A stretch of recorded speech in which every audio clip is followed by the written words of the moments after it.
Welcome back to Crossroads 307. I'm Seth Renthway, the host of the show. It's brought to you by Encore Green Environmental. Today I have Rick Coppinger with us, and he is running for mayor of the city of Cheyenne. And as you've seen in some of the other episodes, we've had quite a few different people who are running and candidates who are running right now who come on the show. So, Rick, glad to have you on, man. Well, thanks so much. Thanks for inviting me. It's going to be a blast. Yeah, you know, I watched a video. I was telling you just before we started everything. I watched a video. You can go on and see. I don't remember how do they get to that video. There's a video you can go to and watch some of the interviews that Rich. Is it Rick? It's Rick. Mm-hmm. That Rick's done with some different community members, things like that, and just asking questions. I think people there's just random questions people taking, which I was actually kind of impressed with. A lot of times you end up having to have sort of a set parameter everybody wants to stay in, and that just wasn't you. It was I'm an on-the-fly kind of guy, so it works out real well. Perfect. So I'm going to get into a couple things here, and hopefully I'll put you on the spot. But so tell us a little bit about yourself, why you're running for mayor, and who are you? What are you all about, Rick? Well, all right. Well, I've been in Cheyenne now consistently for 34 years. Surprisingly enough, I came from Japan. My parents were in the Air Force, and they dropped me off here in '74. And I said, "You got to be kidding me! This is so small." Yeah. You know, and so I opened a business when I was 15, and I gave it to my parents when I left. I did engraving for the Air Force, and a lot of people might remember LaBelle's jewelry. I did jewelry engraving on their rings and so forth. Oh, wow.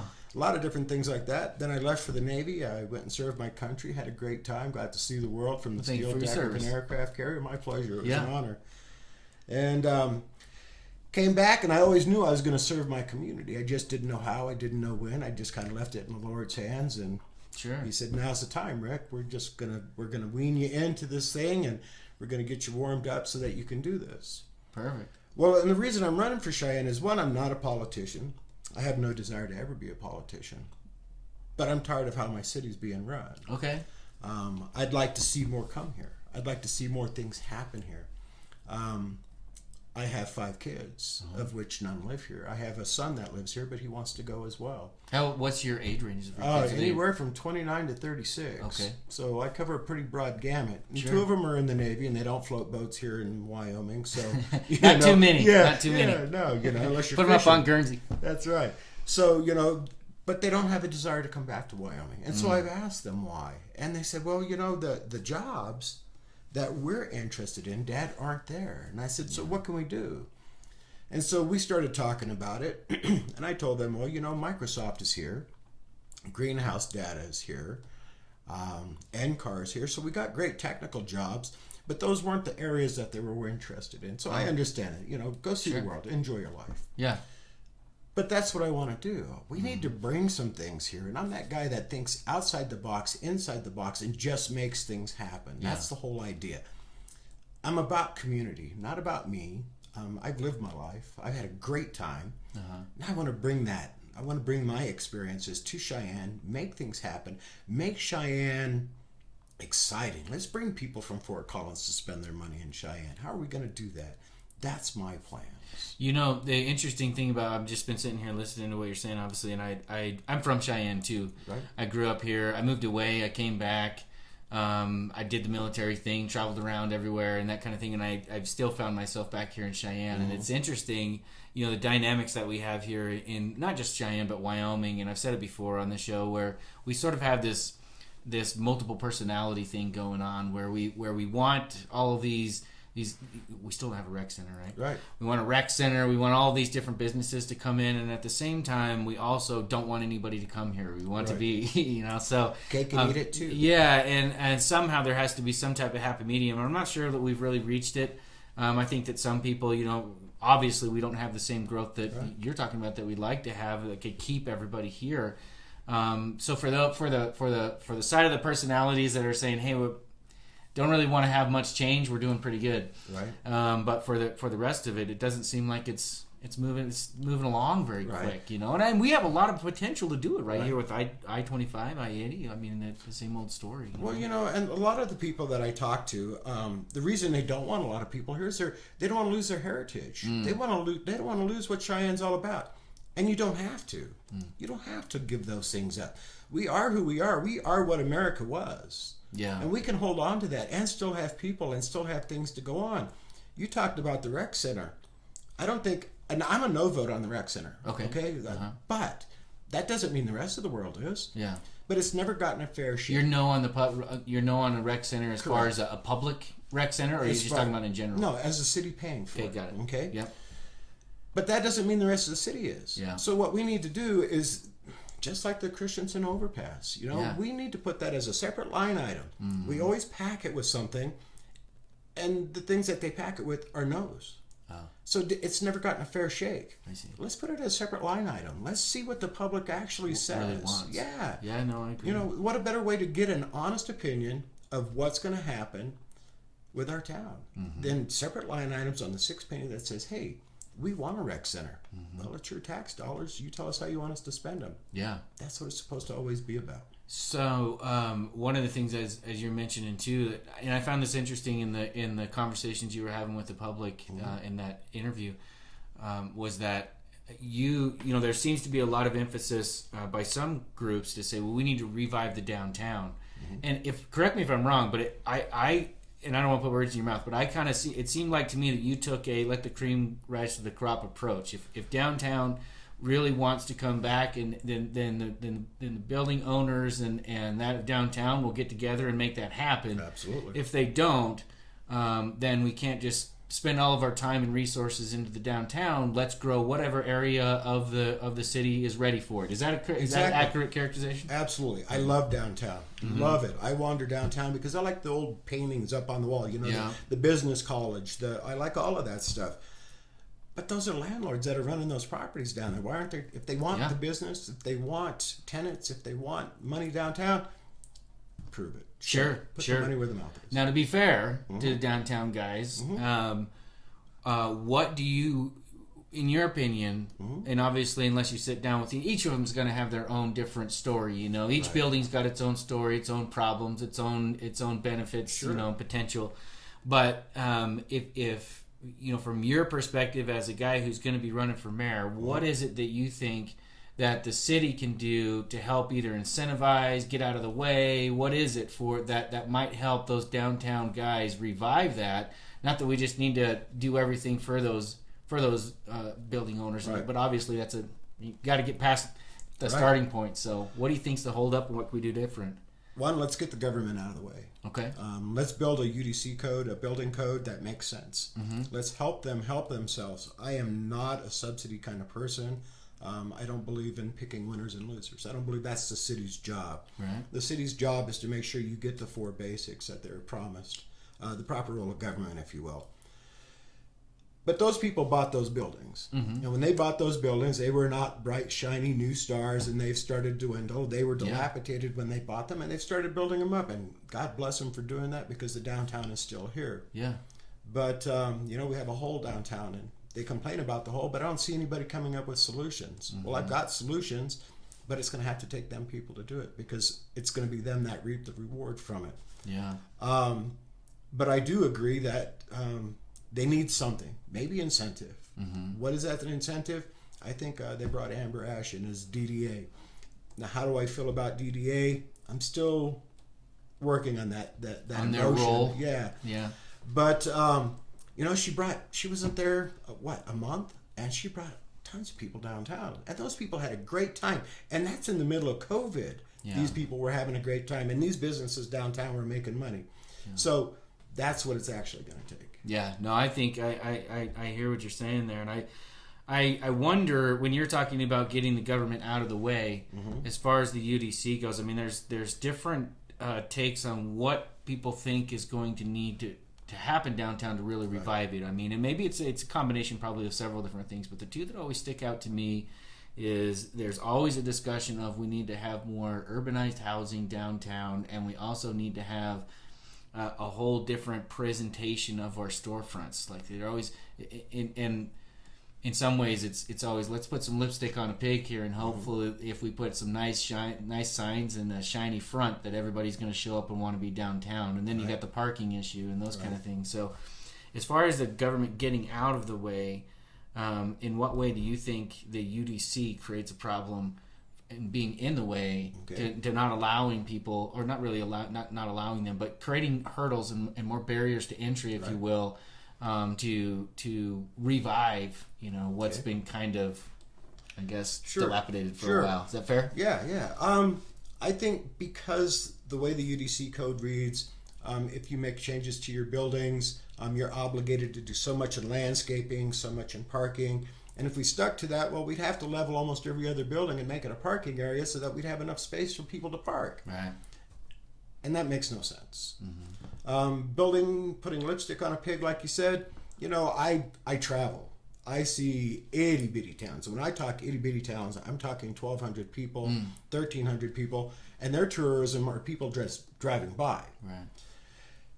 And people just stop and they just visit because they like this old store stuff. They like the way it looks. They're into nostalgia. And so I don't think we need to do anything to change the facade.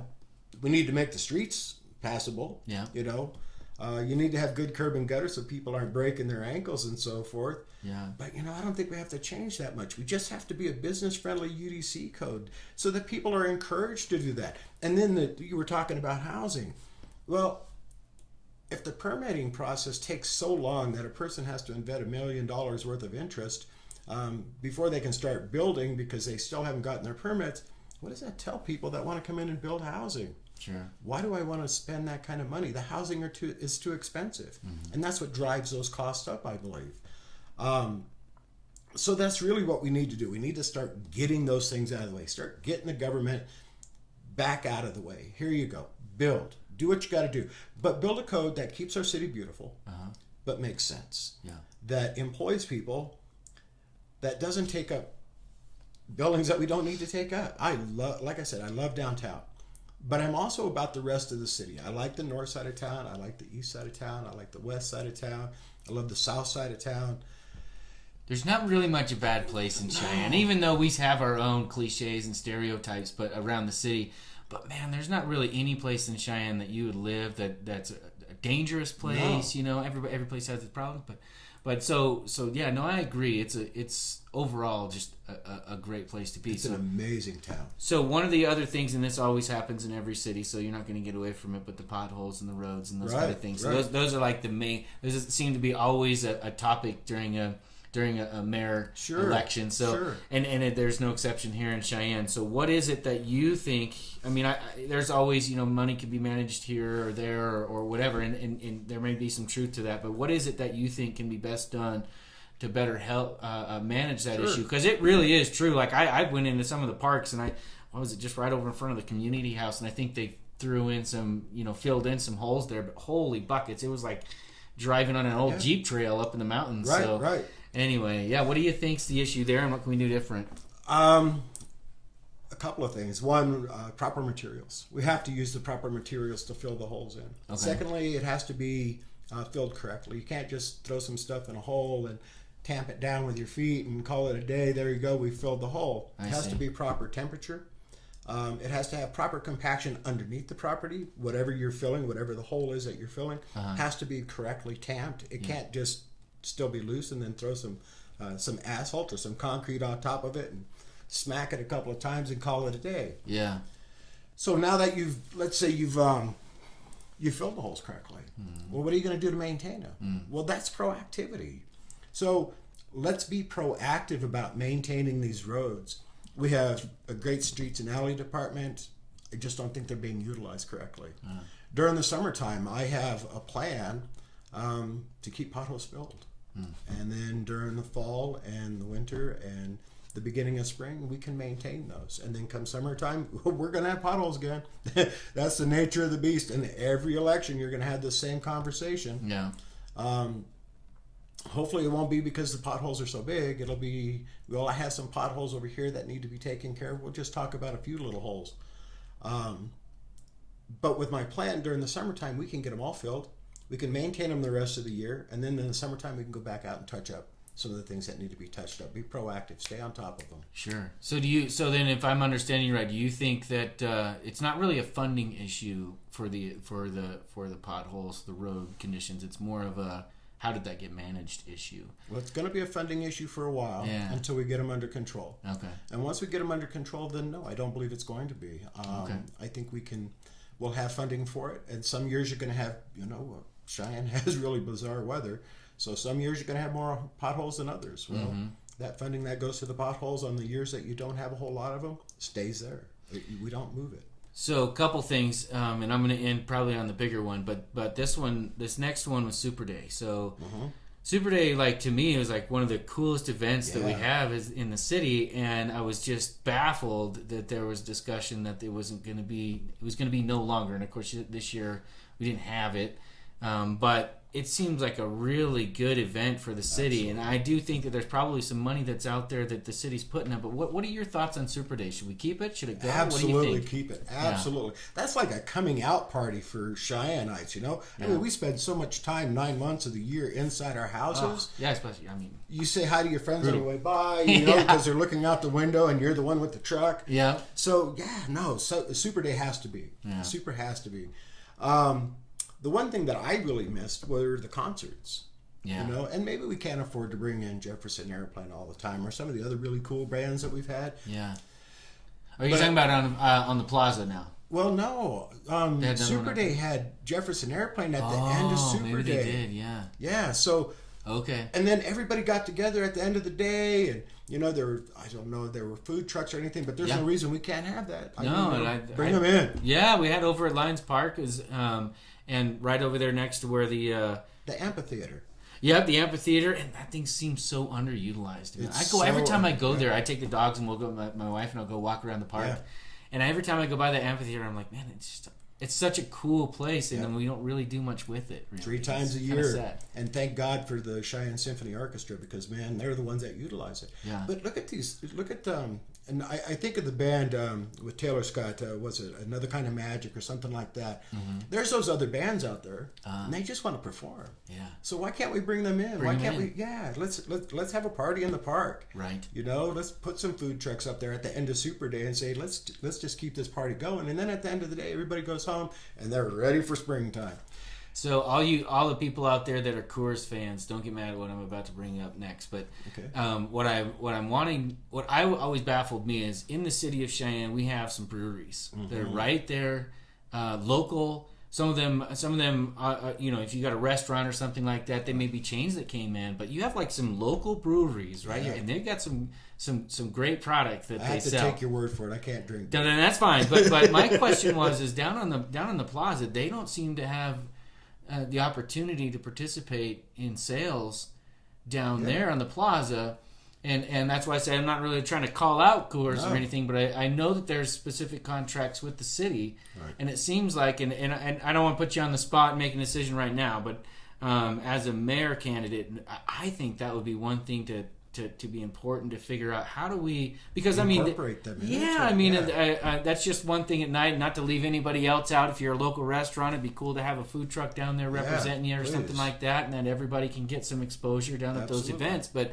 I just always struck me because number one, I do like their beer, and on top of that, I'm just like, man, this is a local event that we should be promoting local businesses, and so. Anyways, I don't know if you have any thoughts on that right now, or if it's just something that maybe you'd be willing to look at as you. Oh, absolutely. But I'm all about local. Mm-hmm. These big stores are going to make it either way. And I like them too because they employ a lot of people, and that's wonderful. But these local breweries and so forth, the local distillery, which is my favorite. That's how we're going to keep them going. Those are the dollars that make Cheyenne what Cheyenne is. And it gives you a reason. I mean, if you're a local person and you grew up here, I mean, I'm more of an entrepreneurial type minded guy. I like to go do new things kind of on my own, and then knowing that your community is going to be able to support you, and that you're going to have opportunities to kind of get some exposure and engage with the community and the city's helping. That's an important thing in order for you to feel like, geez, maybe I do want to stay here in Cheyenne, and maybe there is some opportunity here. So I don't know that it necessarily has to be, well, just how many other big companies can we bring in? I know we're talking about the Microsofts and this kind of thing. Everybody. But it's everybody, right? And so anyways, well, interesting thought on that one. Okay, the last one that I want to bring up for you, unless you have other things you want to talk about. No, we're good. But COVID. So, the whole COVID thing, I think we could go back and forth. It seems like that everybody's going back and forth on what's real, what isn't, whose science is right, whose isn't. And the thing that's important to me is, as a mayor, what do you do? What are your values in these types of issues? I'm not talking about just necessarily COVID. No, that's cool. What is important? And it seems like the discussion in the America right now is really coming down to the fundamentals of things. We hear all the time about these fundamentals of their society wanting to be changed or stay the same, and so really, I guess my question is, and I apologize out there for everybody, this is kind of a personal one. It's one that I value, and maybe you do too. But are we a society based off of individuals, or are we a society based off of a collective that sort of directs the individual? Oh no, it's a fundamental. Yeah, no, we're a republic. I'm a constitutionalist, and when you as a store say that I would really like you to wear a mask when you come in, you should honor that store, and you can't blame the kid that's behind the cash register or any of that, because it's not his policy. Yeah, but the store has the right to make that decision for you. Now, I'm not a doctor, don't play one, and I know a lot of them, and sometimes I wonder if they do play one. But yeah, you know what I'm saying? Do? Yeah, I do. So, but no, you have the right to decide. You have to make your decision for you, what's right for you. If you were to ask me when I came in here today, would you wear a mask? I would wear a mask. I would honor you with that. But that's my choice, because I don't have to do this interview. I had the choice to do this and to offer myself to come into you. And I have the choice to say, well, I don't like to wear masks, so if we could do a long distance. I mean, we could negotiate a solution to the problem.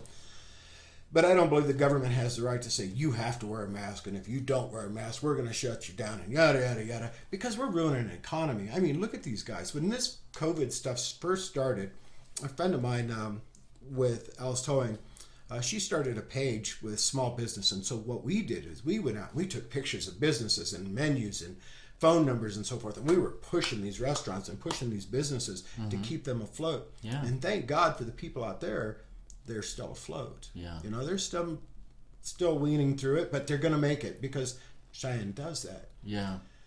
But I am all about being a republic. I'm all about personal choice. And if you don't want to do business with somebody because they do something that you don't want them to do, then don't. So this might be too tough to ask. That's right. Because I don't want you to feel, because it's hard. It's easy for everybody to be an armchair quarterback. Right. But would you have, as the mayor, said you need to close your businesses down? No, I would not have. Because that's their business. And they rely on... And kind of going back to the same principle that you just said. Everybody can choose whether they want to go to your business or not. Right. And, if the recommendation, and you believed it, was to be 6 foot apart from each other, well, then be 6 foot apart from each other. I found it odd. They said you should cough in your arm and you should bump elbows. No. I didn't think about that. That's right. Yeah. So I cough in this arm in case somebody wants to bump elbows. I bump with the same hand I shake, because I got the best of option. It's just a simple fold.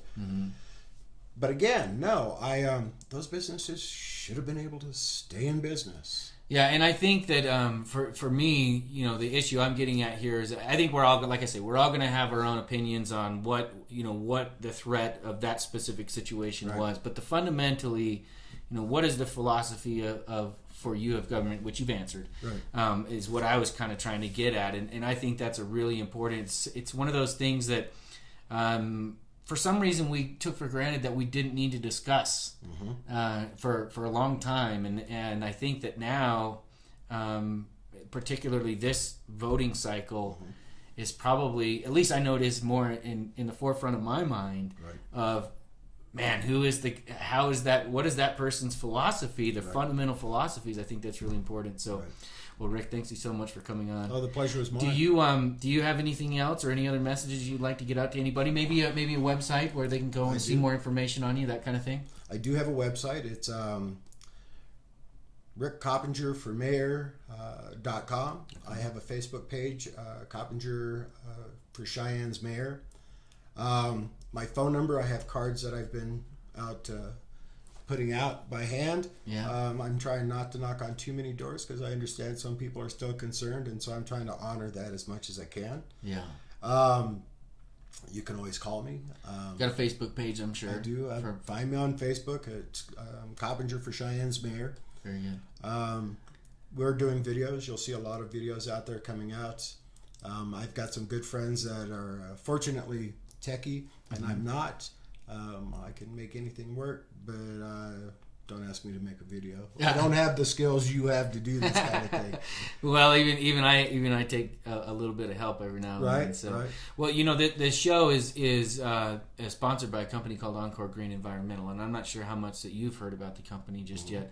But maybe before you leave, I'll give you a couple things. But do please. If things go well for you and you end up becoming the mayor, I'd love to be able to discuss with you maybe a few things that we can do to help the water supply, not only here in the city, but also how that translates to the county and vice versa. Right. And so that's one of the things we do at Encore Green is to help clean up water and look after the environment a little bit. That's awesome.